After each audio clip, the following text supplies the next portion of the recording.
Good morning everyone. Morning for me. This is a video I've been wanting to put together for a little while, but I couldn't do it until now. This is a video about 1 year with my BMW E46 330 Ci Clubsport. Right, so here are some photos of my car when I first got it. As you can see, it had a black front grille, it had a different number plate, and most importantly, it didn't have the Clubsport style 71 wheels, so that had to be addressed rather sharpishly. Right, so here we are back with mine up to date.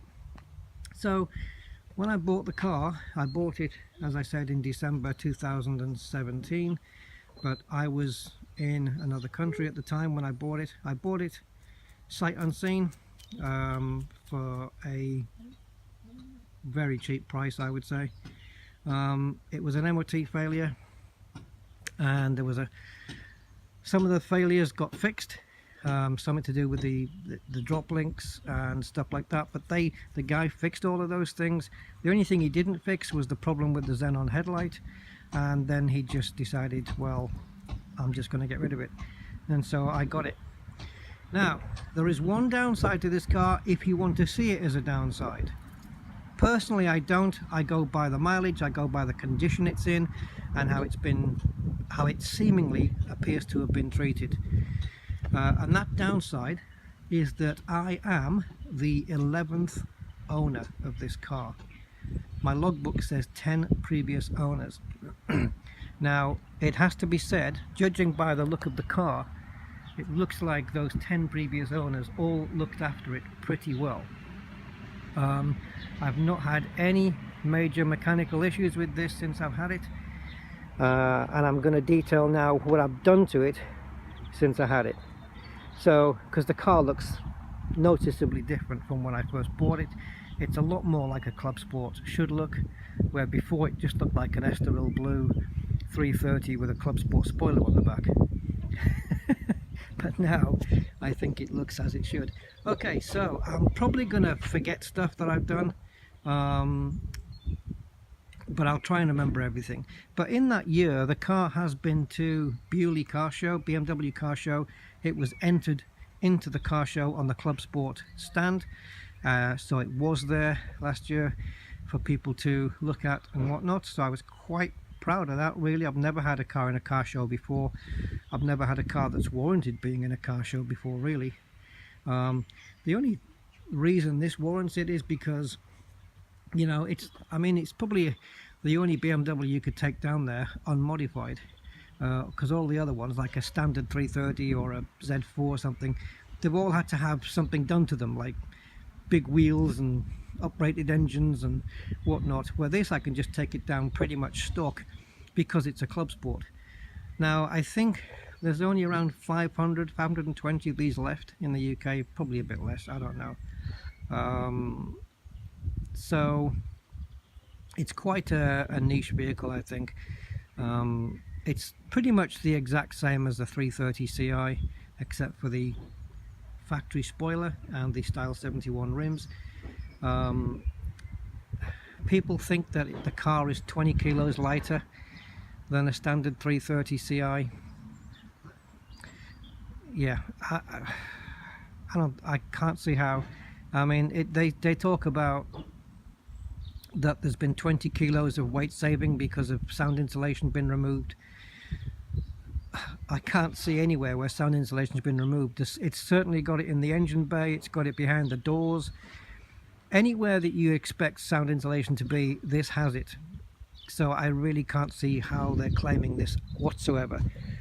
The other thing people sometimes say is the Clubsport, along with the M3, has got the purple tag steering rack.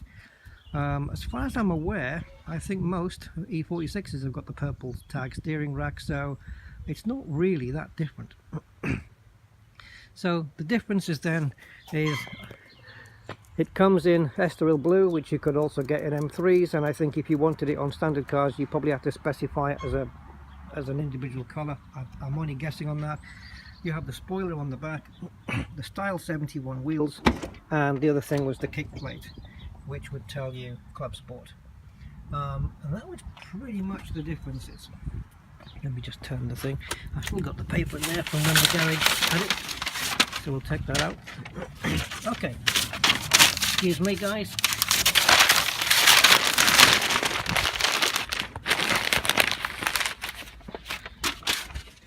Alright, so starting from the outside, let me do this again.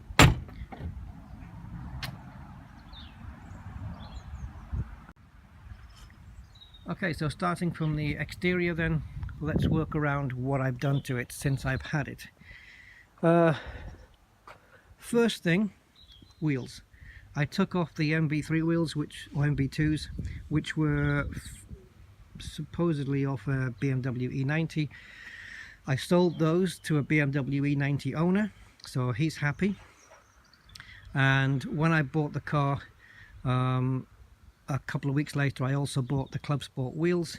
So by the time I got to the UK in March, I had both things here. I had to refurbish the wheels myself, so that, yeah, it was done at home. I've never scraped them or hit them anywhere that I know of, and yet I have this. So I guess I must have done, but it's people putting tyres on. I don't know, but I don't recall ever feeling a scrape anywhere. So yeah, so the Style 71 wheels went on. The car came with the ventilated and drilled discs. So right, wheels, and then I'm not going to be saying this in any particular order either, by the way. It's just as I remember them as I walk around the car. The car already came with the smoked indicators on the sides of the wing and the front. That came like that. Excuse me. So as you walk around, private number plate. The car had a different number plate before, as you've probably seen on the photo, but now I have my Rusty Dog number plate, which was pretty cool, didn't cost too much. Yeah, I think it was £250 for that plate, which I thought was quite reasonable. Stuck an M badge on it. I don't care what anyone says. It did have an M badge when I bought it, but it was black, grey and white. And I took that off and I put on a proper one. I think it looks okay. If BMW can put the M Sport logo on the car steering wheel and on the kick plates, then I can damn well put it on the boot. Right. Okay, the only other exterior change that I've made is the kidney grills. They came in black, and they were slightly broken. It was a bit loose on one of the corners, so I decided I would change that.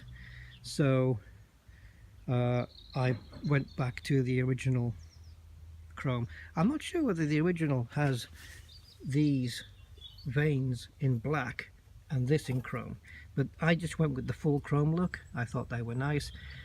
They were within the boot when I bought the car, so they obviously came off the car, and I put them back on and all the clips were working, so I thought it looks actually a bit nicer.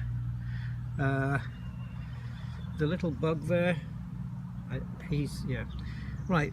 So I also got new badges, front and back, bonnet and boot, new BMW badges, because the ones on here were black, the black models, and I wasn't really a fan. I wanted the proper propeller logo, the blue and the white, so I bought those. And then I also bought the wheel centers, which were all plastic and faded, and all the chrome had come off around the outside, you know. So I bought 4 new centers, and so yeah, full new badge set. And obviously the other recent addition has been the splitters, which the car didn't come with. and so I think it was probably a few weeks ago where I fitted those on, and they're a German make, Auto Teal, and yeah, put some little Clubsport stickers on the side there, which they're supposed to go on the mirror. You buy them on eBay and they're actually supposed to go on here on the mirror, but I quite like them where they are. I got the idea of somebody else who'd done it on their car. I quite liked the idea, I thought it was pretty neat, so I did it myself. That's everything on the outside. Right, interior. Ooh. Okay, so I've been a few changes in here. One of the first things I took out, because it was just not working for me at all, was in the pedal area. You see this? Right, there was one of these covers on here, but it stuck out further than this, so it was sticking out probably about half a centimetre, 7 or 8 millimeters perhaps, from the edge here. And when I was pressing the clutch down, my feet will get caught into it, and so I said forget that, and so I unscrewed it and took it out, and I don't regret it. Best thing I ever did. That really just got in the way, and no good to me. Oh, and bear in mind, this car, when it started its life from the factory, was an SSG, so it had the flappy paddle gears, and which meant it was kind of a manual. It looked like it had a manual stick on it, not an automatic one, where you could change via the paddles as well. So the paddles were attached to the wheel, so obviously I didn't need those anymore, so I sold the wheel, and I just bought a replacement wheel second-hand, and yeah, that's just the standard M Sport wheel now, or whatever it's called. And obviously got a nice new badge in the middle as well, because that was black as well. It had the black badge on, so that came off. Right, so that's that. Next thing, I've installed a dash cam, front and rear. This is the Nextbase 512 GW.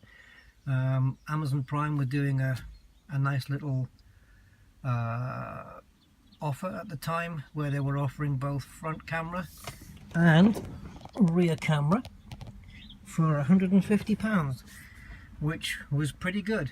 I mean, but be careful with this, right? It states that the camera records in 1440 resolution, right? So pretty much 2K. But that is true only if you're using the front camera only. The moment you plug in the rear camera, which is only 1080, the front also drops to 1080. But on the Nextbase camera, if you've ever seen those YouTube road rage and road accident videos, you'll know that every time you see footage from a Nextbase camera, it's always really, really good quality. So I bought one of those, and it's fine. It records front and rear video at the same time onto a 128 gig card, so it means I can record around 9 hours of footage from front and rear before it loops, which is pretty damn good, has to be said. And I'm really happy with this camera, you know, it's really, really good. Okay, so the other thing I bought was I took the standard OEM satnav out. Let me just kill this radio. I took the standard OEM satnav out and replaced it with this. This was a bit of a bugger to fit in. All the cabling at the back, plus getting this trim kit, this trim piece in, was a right pain until I was told the method. Now, you can't screw this in, because if you screw it in with the two screws, then you won't get this in. I'm not saying it's impossible, but yeah. So the way to do it is this. You try and put it in this way and it won't go in. I mean, forget it, you're not going to do it. You have to put it in upside down, It's genius. Once you find out how to do it, it's dead easy. So you put it upside down, so the prongs that go into the bodywork, then to the dash, they stick outwards, so they're sticking out towards you. So you put it upside down, you get it in. Once you get it past this gap at the top, you just twist and it pops in. If I'd known that, I could have saved an hour.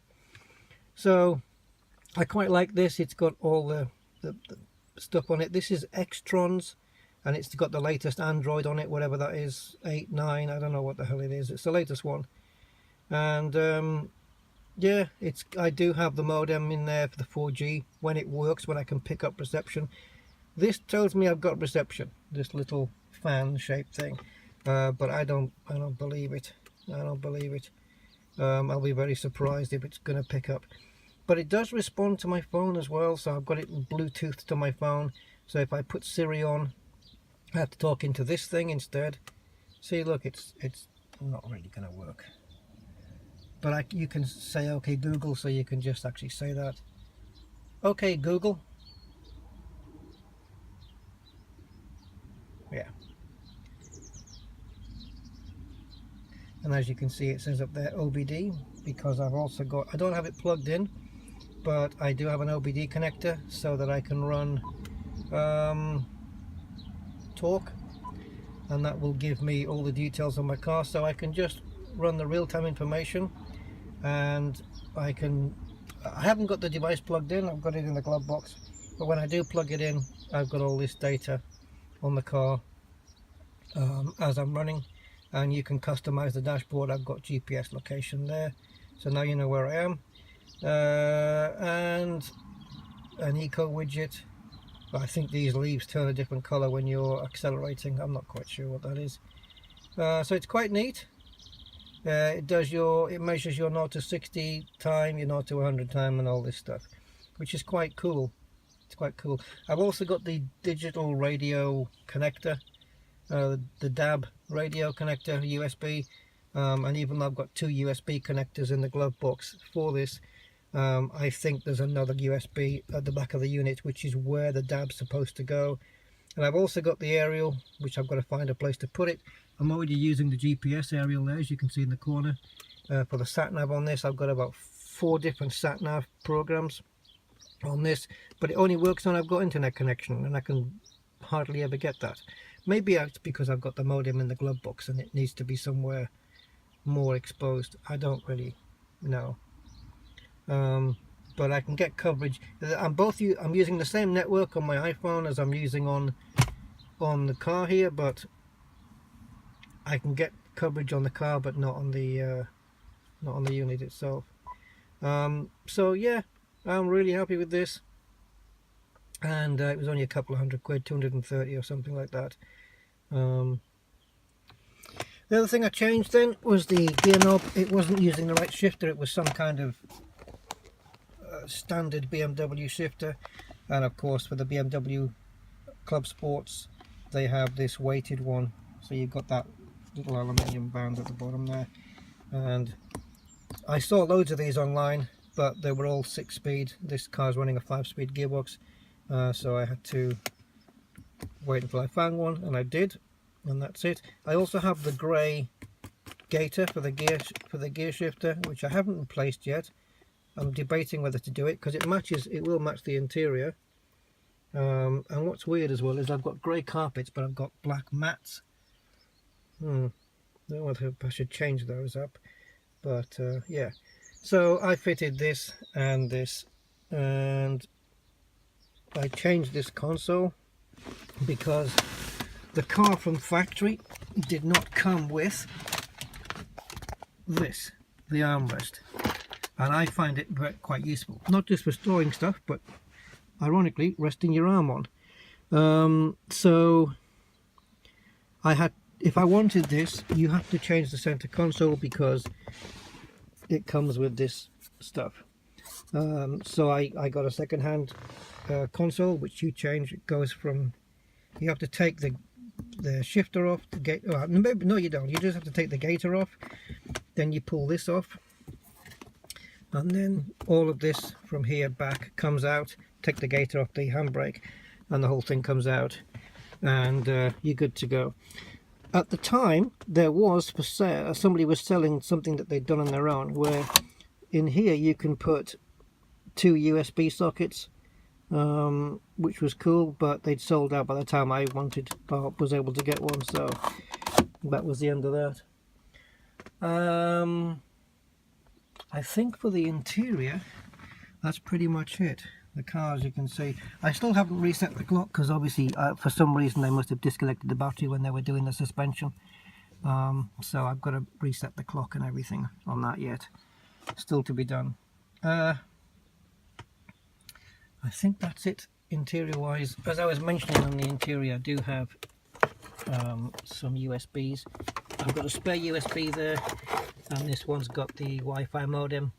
For this, I wonder if having this outside the car is going to help. I don't know what, I think that's got to be a blue colour. I think that light turns blue when it's all working right.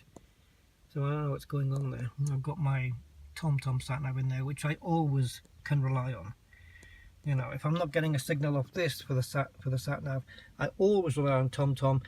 It's fantastic. It's got the lifetime maps on it for the whole of Europe, and yeah, it's brilliant. It hasn't let me down yet. See, this is just going to keep flashing like this, and give this another try. I don't think it's going to work. You see, it's not even connecting. Oh, maybe. Show me a picture of some fish. Quite a random request there.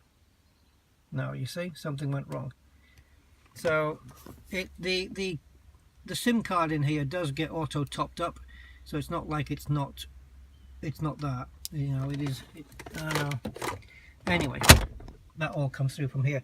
Oh, the other thing I did with the I should mention this, I suppose, if I'm going into this much detail. The thing I did with the dash cam was I bought the hardwire kit. So rather than having to plug it in to the cigarette lighter, which is no good on a BMW, and I'll tell you why in a minute, I bought the hardwire kit, and that is why this cable runs along here.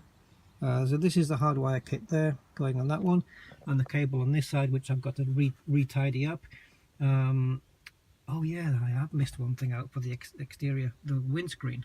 Yeah, I had a new windscreen fitted last week, so this is why this cable is loose, because all the cable had to come out, so I've got to put that in. This is for the rear camera, and as I said, this one is for the hardwire kit, which goes down into the footwell, across. I have to use a coat hanger to find a path through the center console into the fuse box, which is up in the glove box, and I hardwired it in there. So this is much better. The reason is because if you're going to use it on the cigarette lighter, not only do you have a trailing cable, which is annoying, but even though BMW states that after 15 minutes of the car being shut off, the car will detect any drainage on its battery and kill it. So if you've got anything plugged in here, it should shut it down, but it wasn't. So if you forget to pull that plug out at the end of the day, your dash cam is going to be on all night recording darkness, and you'll probably come down to maybe not a flat battery, but it'll eventually get that way. Where this way, the hard wire means the moment I turn the ignition off, which is now, that this will shut off after about 10 seconds or so. So I find that a much more preferable solution. So yes, the externals, windscreen.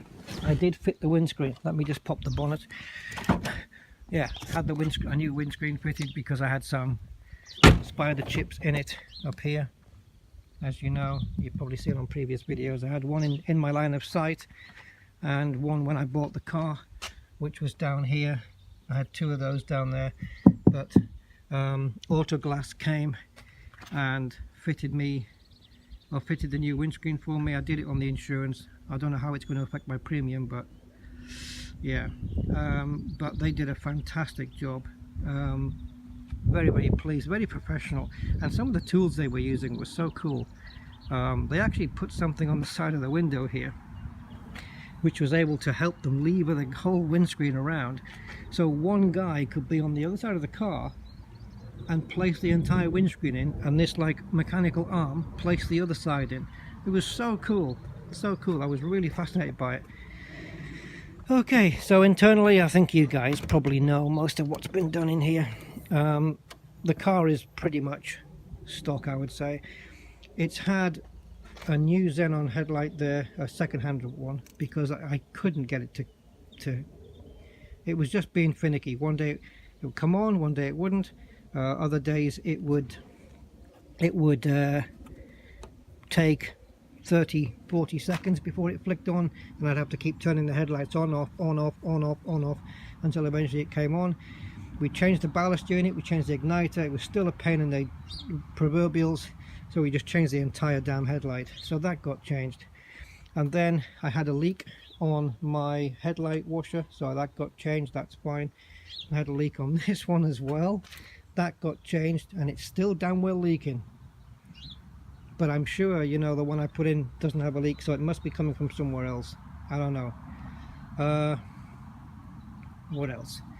Yeah, we did the service, so obviously we've got the K&N air filter in there, and got a new oil filter, got the ATF, which is still bloody leaking. It's not leaking as bad now, because I remember it splashed all over my air fill box, but I've really tightened that in. But you can see there's still a little bit of seepage coming out, so I might pop to BMWs at some point, see if they can either give me a new seal, which it already has a new seal on, or a completely new lid. And if that doesn't cure it, then I'm probably going to have to get the whole damn unit, because it's caked. I think that's it. It needs a new radiator, as I mentioned, because it's bowing at the bottom. The radiator, instead of being level, is actually just dipping down like that. It's not leaking, nothing's leaking at the moment, so everything's fine. But I do have another radiator in the workshop on standby for a rainy day. Well, obviously not a rainy day, a nice day, and when I can be bothered to go out and buy some coolant. I think that's it. Changed all the filters. Yes, I've done the service. That's all I've done in the engine. Parts wise, I just had to change one tube. Yeah, right down there in the intake. Just the tube that connects to the throttle body had a little bit of a hole in it, so I got a second-hand one, but one that was in really good condition, nice and, you know, sharp like this one, and that's in there now. So yeah, a new tube at the bottom. That's it. That's all I've done, really.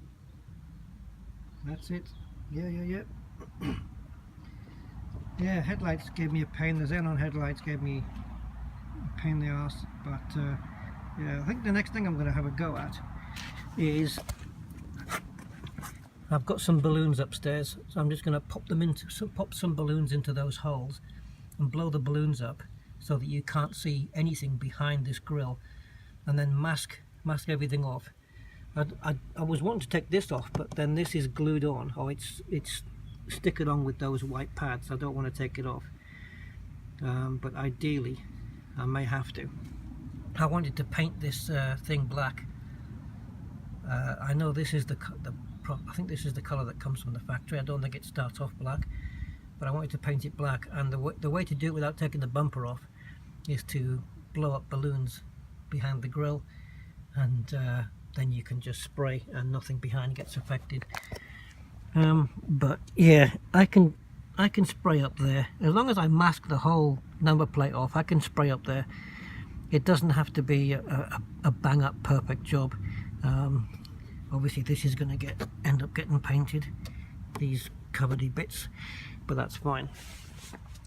So I've done 9,000 miles in this car in the last year. When I bought the car, it had 131,000 miles on it. It's now got 140,500. So 9,000 miles in the year. On my insurance, I put down that I would only be doing about 10,000.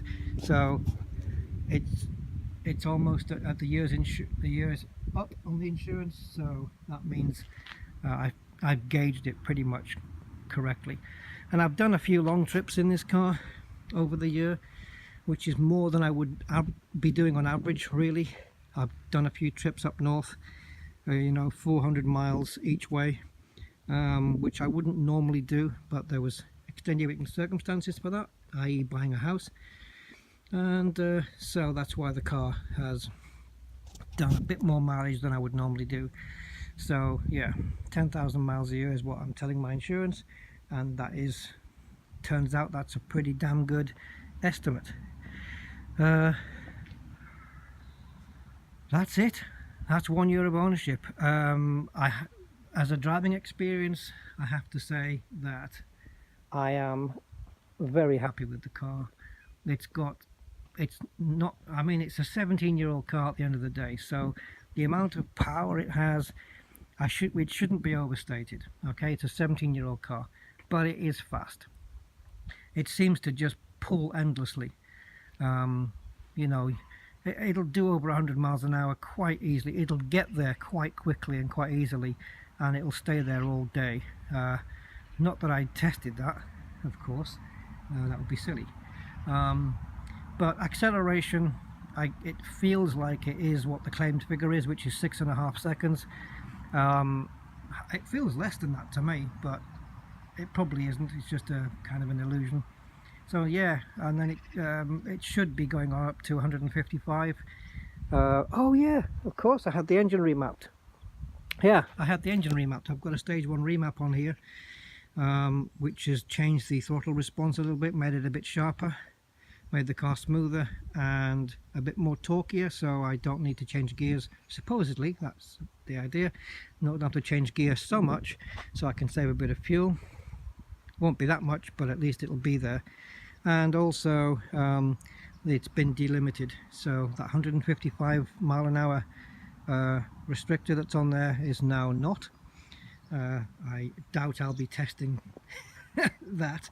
I won't be going to the Nordschleife on it, unfortunately. I would love to, but I know if I go to the Nordschleife, I need to be prepared to pay for any damage if I crash the car to the course, you know, and also to my car. I don't fancy wrecking it, but if I don't wreck it and all goes well, I'm still looking at probably have to buy new tires, new brake pads. In fact, I'll have to change the brake pads before I even go there. I wouldn't want to use, I mean, the brake pads on this are Mintex, but I don't think I would use them on a track like the Nordschleife, for example. I don't even know why I'm talking about the Nordschleife, to be honest. But yeah, I know I'd have to probably change the clutch afterwards, the brakes, brake pads, all sorts. It's an expensive do. Plus you've got to drive there. So yeah. So yeah, stage 1. It's got a stage 1 remap, nice suspension, fully serviced, and no faults on the dashboard. Internally, diagnostics wise, it has one fault that I know of, which is easily curable, sort of, and that is it's reporting malfunction on the post-cat oxygen sensor, the lambda sensor. I think there's 4 lambda sensors on this. One of those is reporting an issue, but it's not throwing up an engine light or anything like that. It's, yeah, and I've been told that the remap on this car could be redone to map the O2 sensor out, so that error doesn't get thrown. I'm quite happy to leave it as it is. The lambda sensor, I already have a replacement in the car, but we can't take it out, the old one, because underneath the exhauster mounting where it goes, it's quite rusty, and if they try and take it out with force, it could either break the threads, or it could break the exhaust, whatever, and I might end up having to buy a new catalytic converter and the whole shebang that goes with it. So maybe one day I'll decide, okay, let's just do it, but until then, I'm quite happy. It's not affecting the car in any way that I can find. I don't think it's affecting performance. I think if it was pre-cat, it would probably affect it the most and probably throw up an error, but yeah, of course the car's had new wipers. as well, so I might as well mention those. Yeah, anything that's serviceable has been done. The only thing I haven't changed since I've had it is the brake pads. They're all still good. They're Mintex pads, as I said. They're still good. They've still got a lot of meat on them. I've just had 4 new tyres, 5 if you count the fact that I ran over a pothole and had a puncture. So these are Dunlop RT Max. Yeah, Dunlop Sport Max RT2. I went with those. They've got a B grade rating for the dry. They have an A rating for the wet, which is useful, and the fuel economy and the noise decibel levels on these are pretty good too. I'm happy with them. The grip is really reasonable, and that's it. I'm happy with the car. Glad I got it. I personally think it's the best car I've ever had. It's not the newest car I've ever had, but it's certainly the best one for me. I love it. So on that note, guys, I'm going to love you and leave you, and I will see you on the next video. So take care, guys. See you next time. Bye.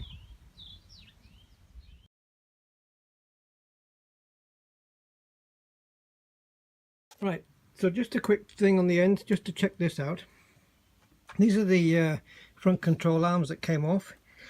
I don't know if that's movable. I can't move that.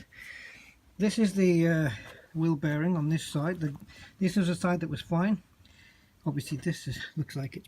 Sorry, bad camera work. Yeah, this is rubber's broken. And the thing is, I think these are only like under a year and a half old, or about a year and a half old, and already that's sliced. Unless it just came that way when they were taking it off, I don't know. It just got like that. But look, it's tight to move, right? Now, on the other side, which was the side that was clonking and clunking after that pothole. Look at that. And that was causing the wheel to be loose. That is, yeah. Now on these particular ones, you cannot take out these bearings and replace them, I don't believe. But on the ones I've got, the male, you can. You can replace them. Or Mealy, sorry, Mealy.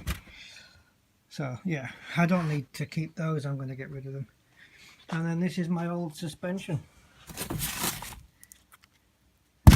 I don't know whether they've... Ah! Jesus, God.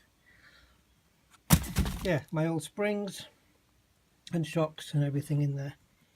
And even they managed to have a nut left over, which is quite clever. Yeah, I hope they've managed to put another one on. Looks like there's a couple of bits left over. Yeah. Oh, there must be... Yeah, okay. Yeah, no, I thought there was something on the top of the suspension there, but they're not. Alright, anyway, that's it. Just thought I'd show you that, and that's why the wheel was knocking.